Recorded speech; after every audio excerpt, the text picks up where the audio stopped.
Xytrax. Tero. Se on pseudonyymi. Kaikilla legendoilla on pseudonyymit. Trollhorn, King Diamond, Nuclear Holokausto ja nyt Xytrax.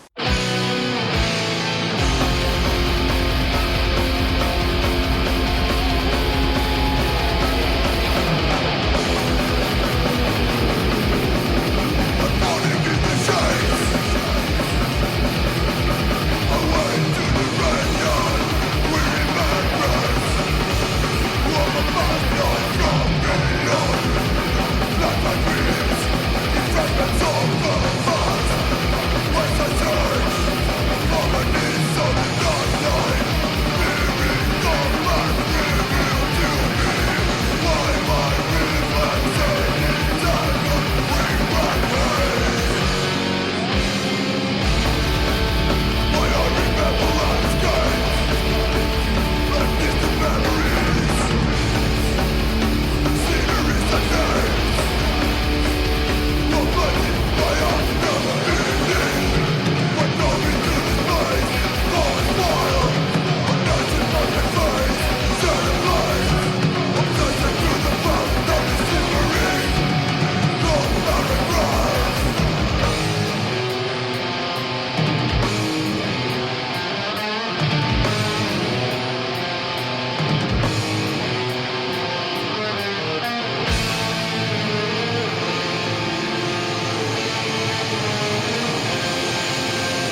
If you'd be so kind, would you mind introducing yourself for the Dreams of Consciousness podcast?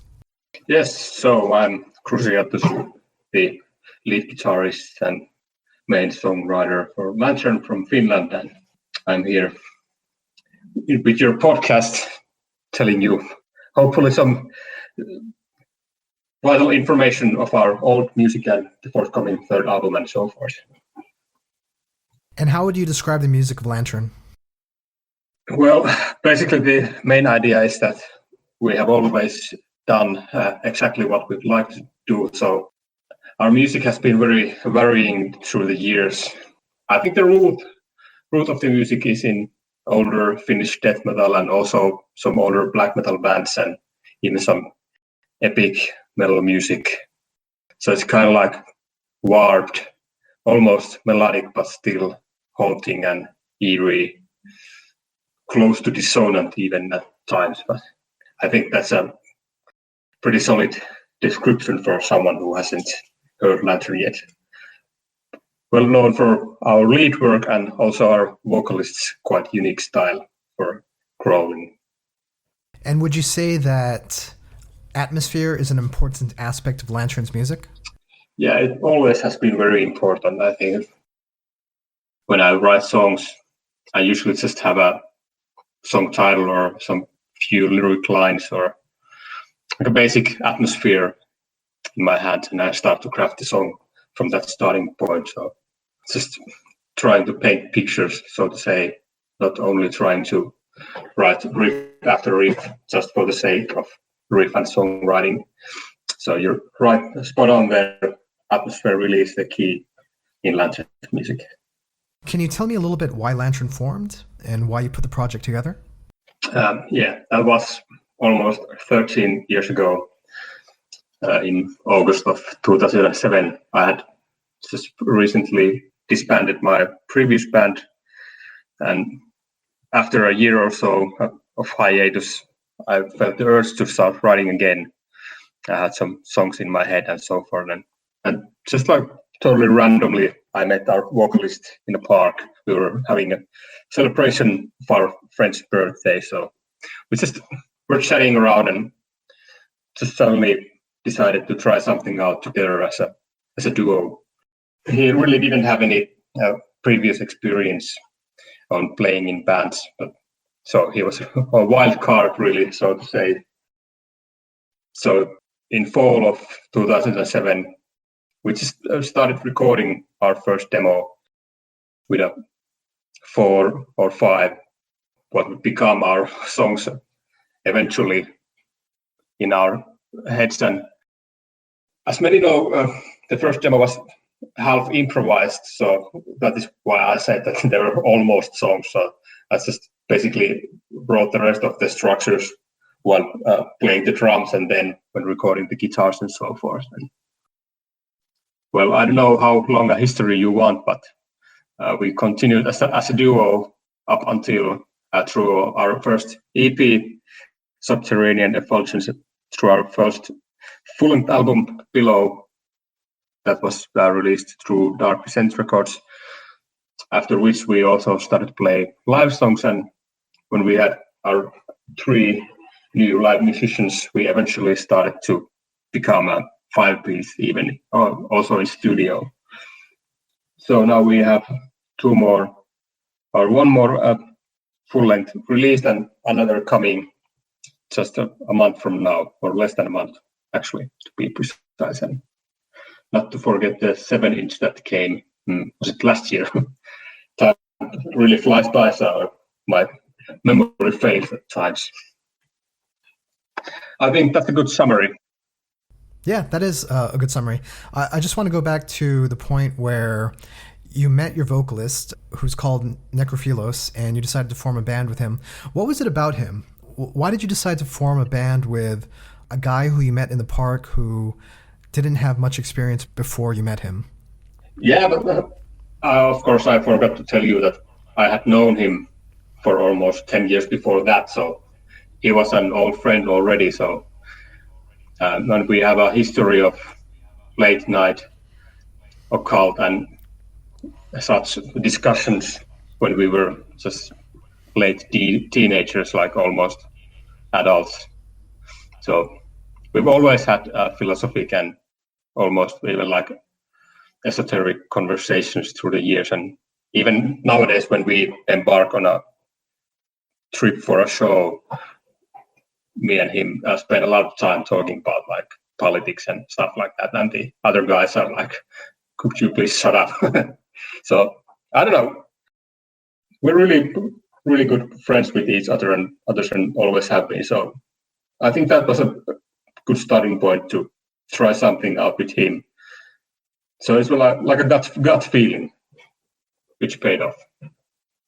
Now, you mentioned that most of the music from those early recordings were improvised in the studio.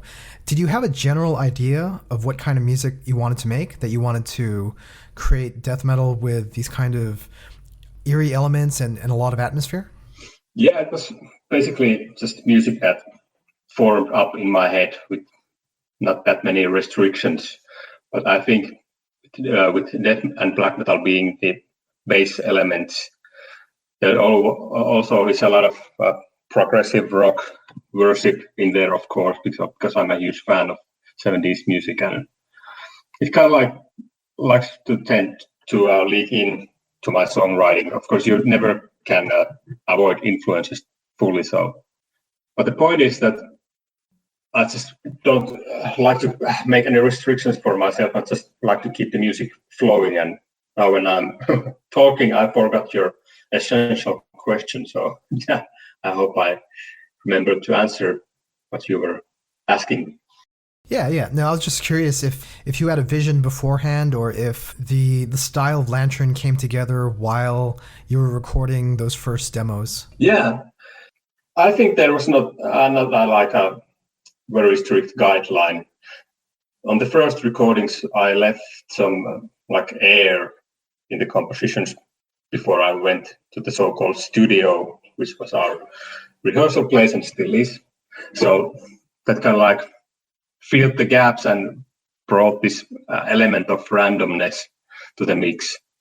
And even to the date, when I write new songs, it's just like riding the wave or surfing, like whatever inspires me. I just really want to get in touch with my subconscious and compose music that comes from my very inside, and not like trying to be very analytical about it. That's why our songs might be like sounding a bit different between each other, because it kind of gets created in a very wild and unrestricted manner. So really, in the first demo days, I really didn't have any idea what kind of music we were playing. Like 5 years from that, honestly. Now, what role does improvisation play in writing your material? Yeah, like I said, it was very vital on the first releases, especially when we were a two-piece, because I played all the instruments, so I could really like hit it in studio and leave something unwritten. But now when we are a five-piece, it's much harder because we practice on a regular basis, and we have become tighter band, I could say. So lately, on the last two albums, the role of improvisation has grown better from what it used to be up to below. Are you still writing most of the music yourself? Yeah, I'm writing like 99.5% of the music. For the next album, our riffing guitarist, Saint Belial, wrote one song. He's actually a very good songwriter, and he used to write some songs for the old Finnish black metal band Baratrum back in the day when he still played in that band, at least one or two songs. But yeah, he has a knack for songwriting also, so I gave him a shot for the forthcoming album. And our vocalist wrote a set of lyrics for the last 7-inch for the A-side song Lost Paragraphs. Actually, we co-wrote the lyrics between the two of us, because to give you a little background story, he also sings in a gritty doom metal band we both play in, and he's doing the vocals and also playing the keyboards, but he also writes the lyrics for that band, so I wanted to see what he could do for Lantern also. But yeah, I'm doing like 99.5% of everything myself, and will continue so. Out of curiosity, what is the name of the doom metal band that you guys have together? It's called Grip of Death. It's formed by the drummer from the Finnish black metal band Flame and a few other older black metal bands he was involved with back in the day. So he's playing bass and writing all the songs, and we're just pretty much helping out, putting the bits and pieces together and dipping in for instrumentation and vocals.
Now, was there a specific reason why you decided to grow the band from a duo to a five-piece?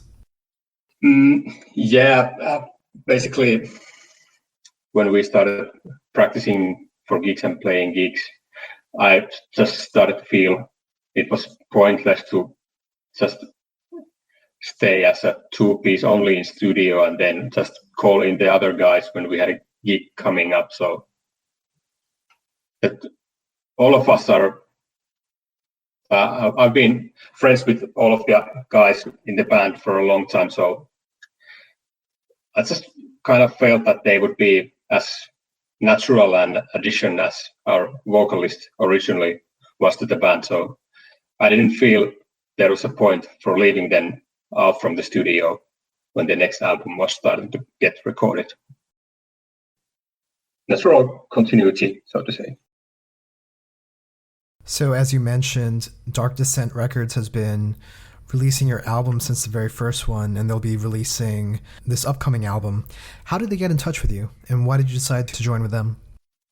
Again, a little background story from the Subterranean Effulgence EP days.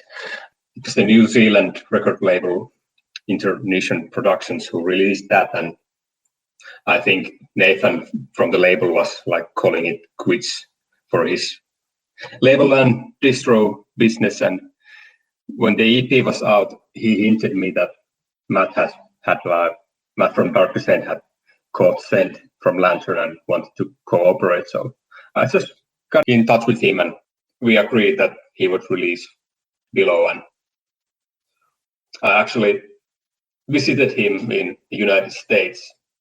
Just a very random encounter because I already had agreed on going on a road trip with my friends. So it's like two birds with one stone kind of incident. So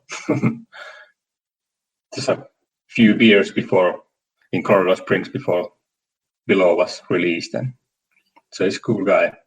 It's been nice working with him. So Dark Descent has an interesting roster of death metal bands who clearly draw from the original style, but tend to have their own spin on the genre and sometimes go off in very progressive and avant-garde ways. How do you feel you relate to the other bands on the label? That's a tricky one, because I feel that we might be even a very different band compared to the many other different style bands compared to some other labels or just like more mainstream bands.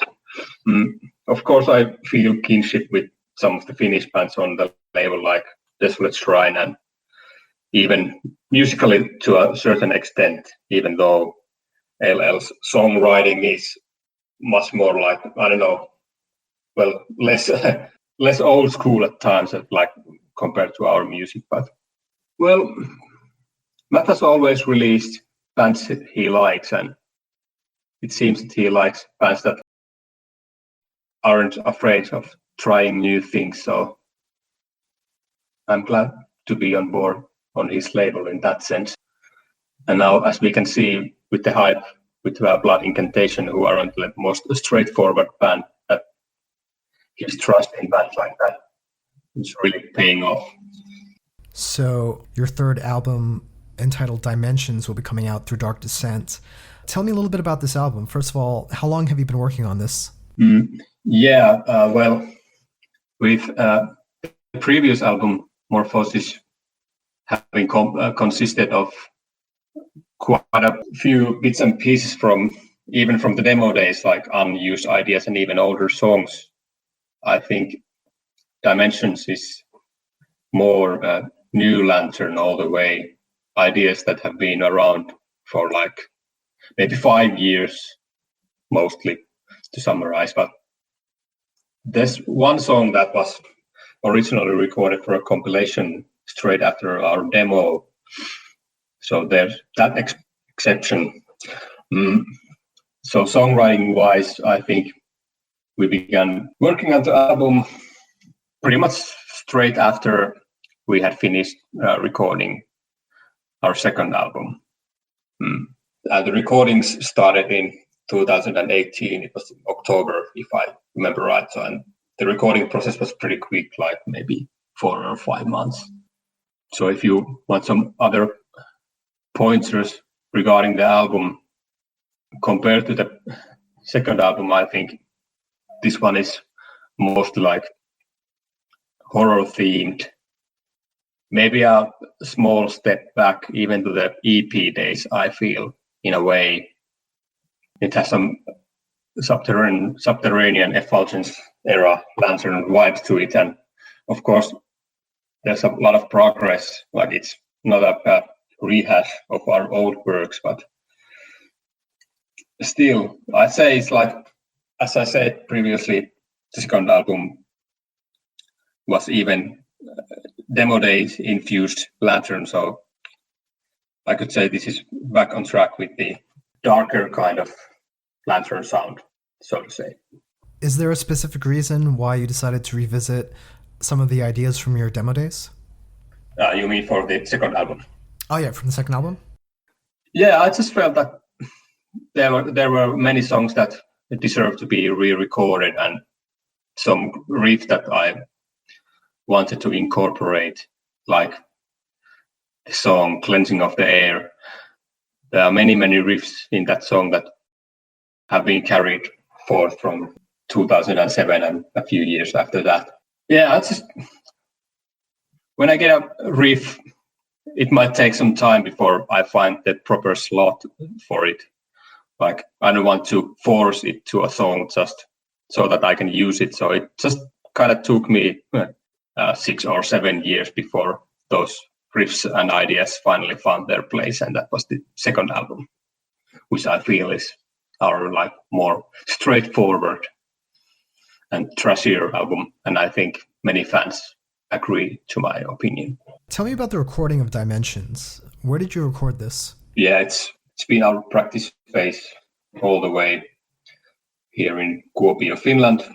For Dimensions, our drummer got this nice new drum kit, which we mic'd up with the help from my friend Iskanius, who plays keyboards for Most of Them Gate, a heavy metal band here in Kuopio, and he's an audio professional and audio freak, gear addict, so to say. So he lent us some Sennheiser MD 421s, and we were able to mic the drum set like in a really 80s manner. So that was already a really nice starting point for the sound policy. And as for the previous albums, I've written on Facebook that we've been experimenting our guitar sound wildly over the previous releases, and like in the recent years we have finally started to cement our guitar sound also. Like, I've gotten back to this sound that I pretty much used on our first demo, actually, while giving a distortion pedal I used for Below and the EP to our rhythm guitarist. So I think that finally on Dimensions we've been able to reach our optimal sound output also. And one studio related bit you might want to know is that our bass player Jay Noise Hunter decided to stay as a live musician after the second album, because he's our only member living outside our hometown Kuopio nowadays. So he just joins our ranks for gigs nowadays because of the logistics and stuff like that. So the third album will be a 4-piece recording.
said something about capturing an 80s drum sound for this album.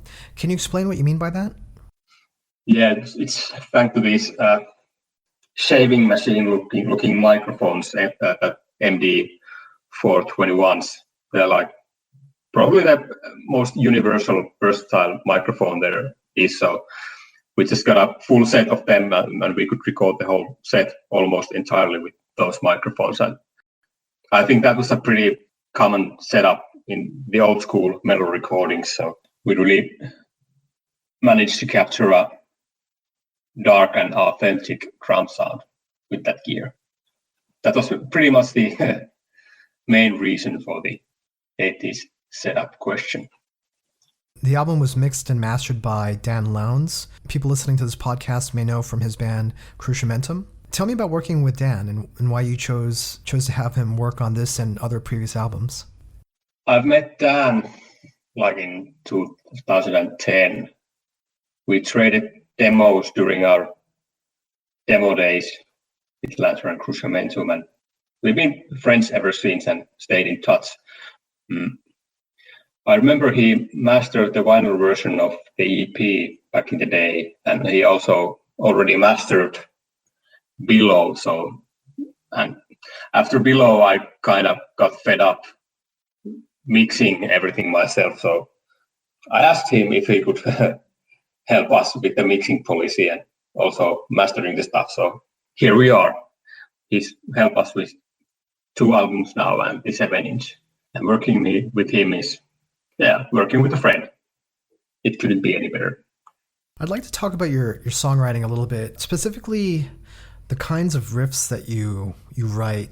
One of the things that stands out most to me about this album and about Lantern in general is you have a very specific and unusual way of writing leads, which the only way I can really describe it is it sounds like you recorded your guitar backwards. I don't know if that makes sense.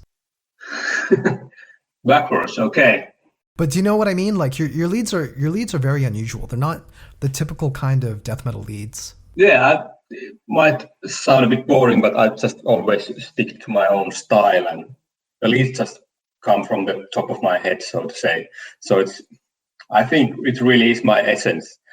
I don't really try to copycat anyone, or I don't try to shred because I can't really. I'm originally a blues rock guitarist with the instructions I got from my guitar teacher back in the 90s. So kind of just sticking to my own style and what I know best, and also with the roots of my guitar playing, I think that's the basic mixture of my leads. And again, trying not to restrict what comes from my head that much. So you mentioned not wanting to have any kind of restrictions on Lantern. Is there anything Lantern won't do or can't do? Is there anything musically that you wouldn't want to do within the scope of this band? Well, of course, it has to be metal, and there, of course, has to be a recognizable Lantern tone.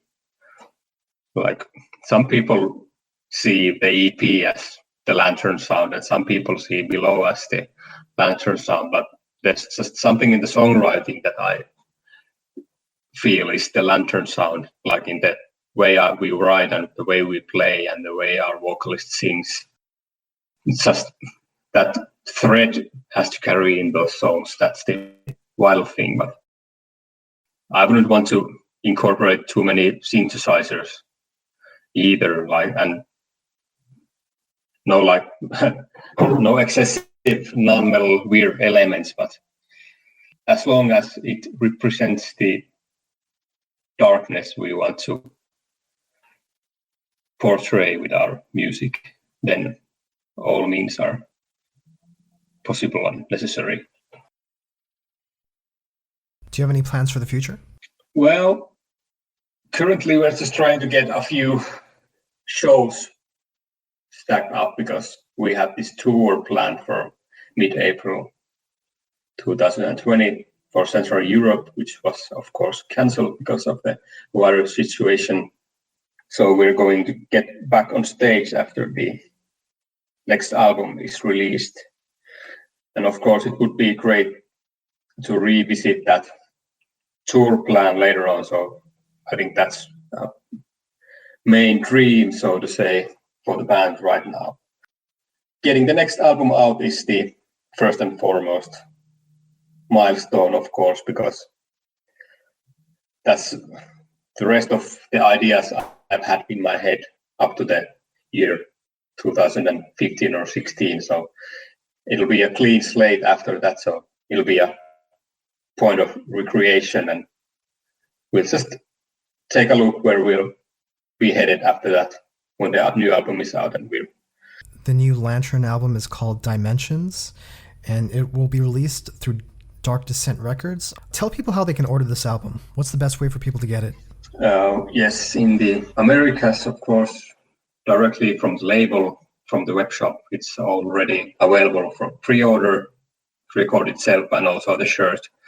The band, we are still waiting for our copies to arrive, so we will inform on our Facebook and also on our Instagram account when we have the albums are ready for pre-ordering. So of course you can get it directly from us.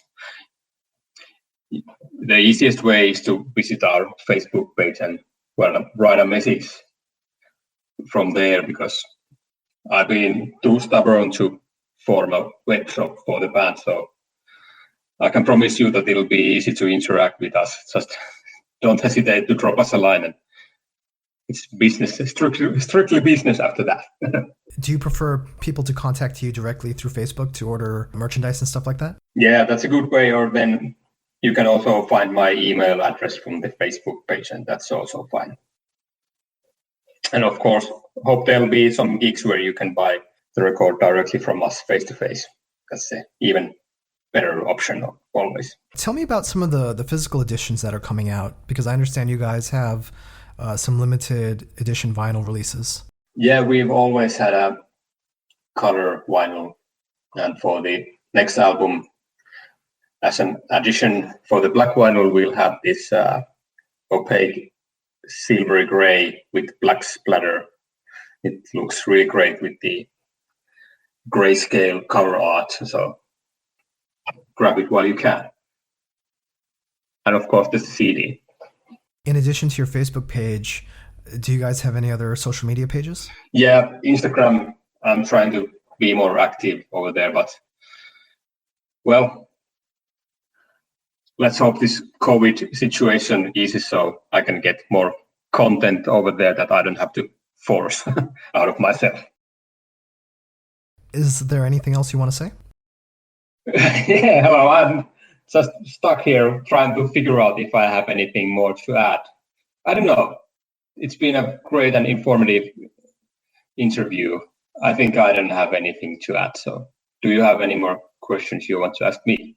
Well, I don't know a lot about Finland. I think like a lot of people, I got into Finnish death metal through bands like Amorphis. Tell me a little bit about your town, because I understand you come from the same town as Demelik. Yeah, that's right. We both come from Kuopio. It's a town of a bit over 100,000 people in eastern Finland, kind of in the lower middle. Of course, Finland is a really long country, so a lot of lakes around here and nice nature. And I would say that the people of eastern Finland are known to be a bit more social than, say, in the capital area or some western parts. So it's a nice place to visit if you want to see a more social part of Finland and also enjoy some lake scenery and natural attractions. And of course, great bands like you mentioned, Demilic and Beher used to stay here for the Drawing Down the Moon era. They recorded the album here, and Baratrum also spent a big part of the 90s here. So we have a lot of metal history in the past, and let's hope the local metal bar will survive this virus situation so we can play more shows in our local joint once this blows over. Very cool. Thank you so much, Cruciatus. No, thank you.